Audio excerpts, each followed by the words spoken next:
ಏನು ಕಾಳೇಶಪುರ ಕೆರೆಯಲ್ಲಿ ಸುಮಾರು ಒಂದು 2-2.5 ತಿಂಗಳಿಂದ ಅಕ್ರಮವಾಗಿ ಯಾವುದೇ ಪರವಾನಗಿ ಇಲ್ಲದೆ ಅಕ್ರಮವಾಗಿ ಸುಮಾರು ನೂರಾರು ಲೋಡ್ಗಳು, ಸಾವಿರಾರು ಲೋಡ್ಗಳು, ಲಕ್ಷಾಂತರ ರೂಪಾಯಿ ಬೆಲೆ ಬಾಳೋಂಥ ಮಣ್ಣು ಅಕ್ರಮವಾಗಿ ಮಣ್ಣು ಕಳುವು ಮಾಡ್ತಾಯಿದ್ದಾರೆ. ಆದರೆ ಅಧಿಕಾರಿಗಳು ಯಾವುದೇ ರೀತಿ ಕ್ರಮ ತಗೊಂಡಿಲ್ಲ. ನನ್ನ ಗಮನಕ್ಕೆ ಬಂದು ಅರ್ಧ ಗಂಟೆಯಲ್ಲಿ PDOಗೆ ಫೋನ್ ಮಾಡಿದ್ದೆ, ಸೆಕ್ರೆಟ್ರಿಗೆ ಫೋನ್ ಮಾಡಿದ್ದೆ, ಮತ್ತು RIಗೆ ಫೋನ್ ಮಾಡಿದ್ದೆ. ಫೋನ್ ಮಾಡಿ ಅವ್ರಿಗೆಲ್ಲ ಗಮನಕ್ಕೆ ತಂದು ನೋಡಿ ಈ ಥರ ಆಗ್ತಾಯಿದೆ, ಏನು ಮಾಡ್ತಾಯಿದ್ದೀರಾ ಅಂತ ಕೇಳಿ ನಾವು ಸ್ಪಾಟಿಗೆ ಬಂದಷ್ಟೊಳಗೆ ಅವರ RI ಕಡೆಯಿಂದ ಯಾರೋ ಒಬ್ಬರು ಬಂದಿದ್ದಾರೆ.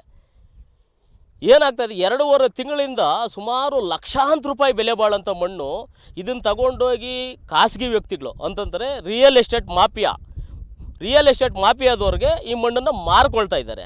ರೈತರಿಗೆ ಹೊಡ್ಕೊಂಡ್ರೆ ಪರ್ಮಿಷನ್ ತೊಗೊಂಡು ರೈತರಿಗೆ ಹಾಕೊಂಡು ನಮಗೇನು ಅಭ್ಯಂತರ ಇಲ್ಲ.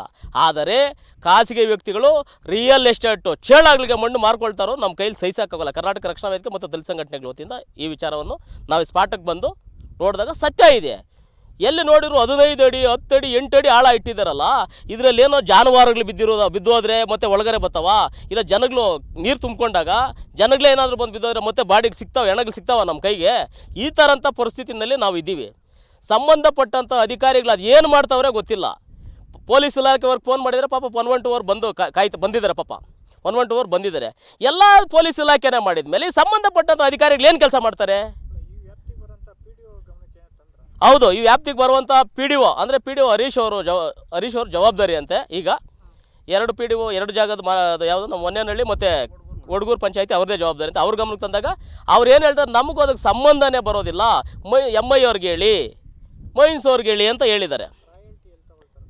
ರಾಯಲ್ಟಿ ಏನು ನಾವು ಯಾವುದು ಪರ್ಮಿಷನ್ ಕೊಟ್ಟಿಲ್ಲ ಸರ್, ನಮ್ಗೆ ಬರೋಲ್ಲ ಸರ್ ಅಂತ ಹೇಳ್ತಿದ್ದಾರೆ ಅವರು.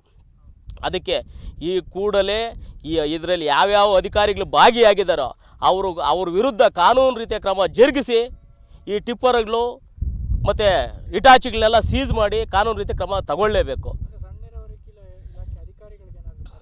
ಸಣ್ಣ ನೀರಾವರಿ ಇಲಾಖೆ ಅಧಿಕಾರಿಗಳಿಗೂ ಫೋನ್ ಮಾಡಿ ಹೇಳಿದಾಗ ಅವರು ಬೇಜವಾಬ್ದಾರಿತನದಿಂದನೇ ಮಾತಾಡ್ತಿದ್ದಾರೆ. ಮತ್ತು MI ಹರಿಕೃಷ್ಣ ಅವ್ರಿಗೂ ಸಹ ಫೋನ್ ಮಾಡಿ ಹೇಳಿದ್ದೀವಿ.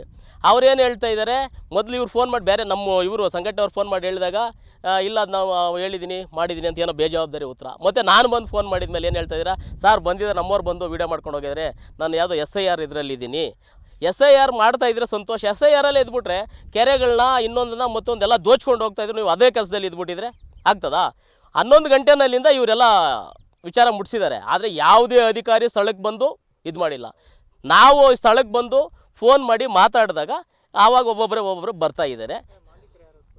ಮಾಲೀಕರು ಯಾರು ನಾಗಭೂಷಣ್ ಅಂತೇಳಿ ಹೇಳಿದ್ದಾರೆ ಇವರು. ನಮಗಂತೂ ಅದ್ರ ಬಗ್ಗೆ ಮಾಹಿತಿ ಇಲ್ಲ. ಯಾರೇ ಆಗಿರಲಿ, ಯಾವುದೇ ಮಾಲೀಕರಾಗಿರಲಿ, ಖಾಸಗಿ ವ್ಯಕ್ತಿಗಳಿಗೆ ನಮ್ಮ ಒಂದು ಸಂಪತ್ತು, ಖನಿಜ ಸಂಪತ್ತು ಇದೆಲ್ಲ. ಇಲ್ಲಿಂದ ಕೇರಳಕ್ಕೆ ಮಣ್ಣು ಸಾಗಾಣಿಕೆ ಮಾಡ್ತಾರೆ, ಎಲ್ಲ ಎತ್ಕೊಂಡೋಗಿ ಲಾಟ್ಗಳು ಮಾಡ್ಕೊತಾರೆ, ಕೇರಳಕ್ಕೆ ಮಣ್ಣು ಸಾಗಾಣಿಕೆ ಮಾಡ್ತಾರೆ. ಕೇರಳದಲ್ಲಿ ನಮ್ಮ ಮಣ್ಣಿಗೆ ತುಂಬ ಬೇಡಿಕೆ ಇದೆ. ನಮ್ಮ ಜಿಲ್ಲೆಯ ಮಣ್ಣಿಗೆ ಭಾರಿ ಬೇಡಿಕೆ ಇದೆ. ಕೇರಳದಲ್ಲಿ ಕೋಲಾರ ಜಿಲ್ಲೆಯ ಮಣ್ಣಿಗೆ ಭಾರಿ ಬೇಡಿಕೆ ಇದೆ. 3 ಟಿಪ್ಪರು 3 ಇಟಾಚಿಗಳಿದ್ದಾವೆ ನಾನು ಬಂದಾಗ. ಇವರೆಲ್ಲ ನಾನು ಬರೋಷ್ಟೊಳಗಾಗಿ ಯಾರು ಡ್ರೈವರ್ಸು ಇನ್ನೊಬ್ಬರು ಮತ್ತೊಬ್ಬರು ಯಾರೂ ಇರಲಿಲ್ಲ ಇಲ್ಲಿ ಜಾಗದಲ್ಲಿ. ಮುಂದಿನ ಕ್ರಮ ಅವ್ರ ಮೇಲೆ ಕಾನೂನು ರೀತಿ ಕ್ರಮ ಜರುಗಿಸಲೇಬೇಕು. ಕಾನೂನು ರೀತಿ ಕ್ರಮ ಜರುಗಿಸಿ ಈ ವಾಹನಗಳೆಲ್ಲ ಸೀಸ್ ಮಾಡ್ಕೋಬೇಕು. ಇದೇ ರೀತಿ ಮುಂದೆ ಯಾವುದೇ ಕೆರೆಗಳಲ್ಲಿ ಈ ಥರ ಮಣ್ಣು ಎತ್ತೋದಕ್ಕೆ ಪರ್ಮಿಷನ್ನು ಏನು ಸರ್ಕಾರಕ್ಕೆ ರಾಯಲ್ಟಿ ಟ್ಯಾಕ್ಸ್ ಕಟ್ಟಿ ಅವ್ರು ಎತ್ಕೊಳ್ಳಿ. 3 ಅಡಿ ಏನೋ 1 ಮೀಟ್ರು 3 ಅಡಿ 2.5ರಿಂದ 3 ಅಡಿನೇ ತೊಗೋಬೇಕು. ಇವರು ಒಳ್ಳೆ ಖನಿಜ ಸಂಪತ್ತನ್ನು 10 ಅಡಿ 8 ಅಡಿ 5 ಅಡಿ ಎತ್ತಿ ಸುಮಾರು ಹಲವಾರು ಜನಕ್ಕೆ ತೊಂದರೆನೇ ಆಗ್ತಾಯಿದೆ. ಇವತ್ತು ಕೆಲವೊಂದು ಕೆರೆಗಳಲ್ಲಿ ನಾವು ನೋಡಿದ್ವಿ, ಹೂಳಾಕೋಗಿ ಬಿದ್ದೋಗಿ ಸೇರ್ಕೊಂಡಿರುವಂಥ ಹೆಣ್ಣುಗಳು ತೆಗೆಯೋದಕ್ಕೆ ಆಗ್ತಾಯಿಲ್ಲ. ಆ ಥರ ಪರಿಸ್ಥಿತಿನಲ್ಲಿ ಇದೆ. ಆ ಥರ ನಮ್ಮ ಜಿಲ್ಲೆಯ ಕೆರೆಗಳು ಆಗಬಾರ್ದು ಅಂತ ನಮ್ಮ ಒಂದು ಮನವಿ. ಕ್ರಮ ತಗೊಂಡಿಲ್ಲ ಅಂತಂದರೆ ಈ ವಿಚಾರವಾಗಿ ಉಗ್ರವಾದ ಹೋರಾಟ ಅಂತೂ ಮಾಡ್ತೀವಿ. ಕರ್ನಾಟಕ ರಕ್ಷಣಾ ವೇದಿಕೆ ಸಮರ ಸೇನೆ ವತಿಯಿಂದ ಮತ್ತು ದಲಿತ ಸಂಘಟನೆಗಳ ವತಿಯಿಂದ ಒಕ್ಕೂಟದಿಂದ.